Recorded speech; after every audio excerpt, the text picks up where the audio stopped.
Hi, we're ready for the next part of hydration discussion. And I have talked about what to do orally for hydration, and now I want to talk about what to do externally.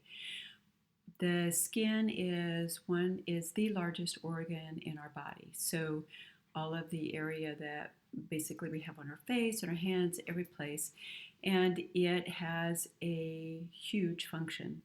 It keeps out disease and those kinds of things. It acts as a barrier for microbes and other things that want to come in. It also helps us retain heat and moisture and those kinds of things. And it also helps us get rid of toxins. So, through sweat and just from the way that our skin naturally breathes. So, in the past, I have talked about using a dry brush, and I don't know if any of you had the opportunity to watch that video, but I did talk about in one of my trips I made one to Greece, and they did exfoliation.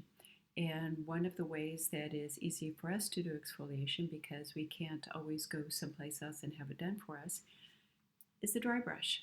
So, using a dry brush for our skin, what happens is as we age, the skin begins to layer upon itself, and the dry, dead skin on the surface doesn't slough off as quickly as it did before.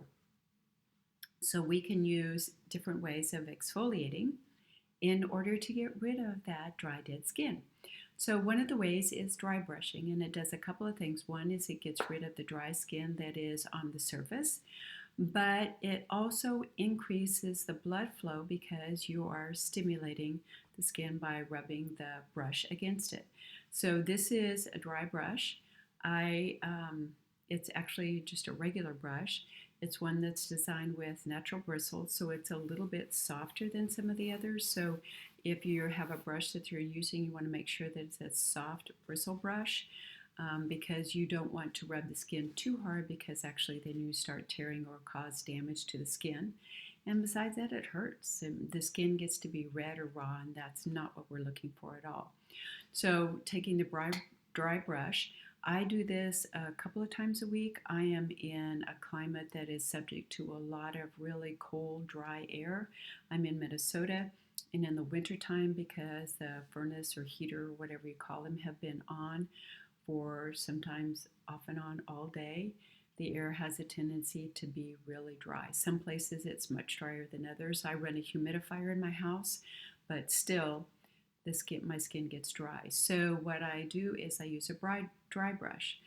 I take the dry brush and I'll actually go up as far as the skin. I do it primarily start on my legs. You've had instances where you've taken off your tights or your hose and you see this puff of white that comes out from there. Those are basically dead skin cells that have sloughed off because the hosiery or the tights or whatever it is has been rubbing against that and getting rid of that dry skin. So I just do it intentionally. I started doing it, and again, you just do a light brush up, starting at the ankle, going up, or starting at the toes and going up. Just a couple of strokes until you figure out what it is that's going to work for your body. Again, it should not make my skin raw. If anything, it'll be a little bit pink because of the increase in the blood circulation or blood flow to the skin. I do that on the front of my legs, on the back. I can do it on my torso. For me, on my arms especially, because the skin has a tendency to get dry there. I might do it a little bit in this area, but generally I'm very, very careful. The skin on the décolletage and on the face is much thinner and is more subject to drying out. So I use a different process for exfoliating that area, but the dry brush works great. The other thing is that sometimes an area of my feet in which the skin is really dry, I will use one of those very fine nail brushes that's designed to be more of a polishing type. They come in little squares like this. I'll post a picture so you can see one. And use that on the areas of my skin, especially where there are calluses on my feet that tend to form. And that really seems to help quite a bit to get rid of that dead skin as it accumulates. I will then make sure that I hydrate my skin after I do this. A lot of times what happens is I'll dry brush, I'll go in and I'll take a shower. I come out of the shower and I'll put on an oil. My skin has a tendency to be dry, so I'll use either an olive oil, which is a light olive oil, extra virgin, put that on my skin. I'll use coconut oil. You can use jojoba or almond, any one of those fours. Olives, any one of those four oils you can use on your skin. And then I just give my skin a few minutes.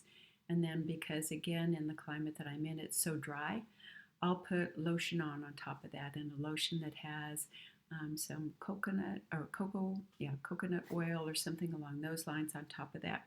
I have some suggestions as far as that goes if you're interested, and I would be happy to provide those to you. Some people already have something that they use. I am also very sensitive to perfumes and those kinds of things, so I don't use anything that has perfumes in it. And then I will also talk to you about what to avoid actually in lotions in another video, but wanted to talk to you about what you can do to get rid of that dry surface skin, basically exfoliate, and then put oil on. Another tip is that if your skin tends to be really dry, you do not want to use super hot water when you take your shower or your bath. That has a tendency to strip even more of the oils out and away from your skin.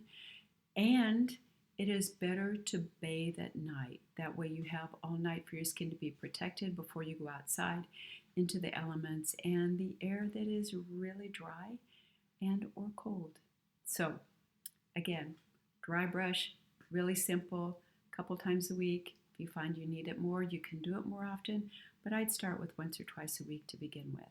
So that's the beginning or part one of our hydration for our skin. So stay tuned for more to come in your next video. Thanks. Bye-bye.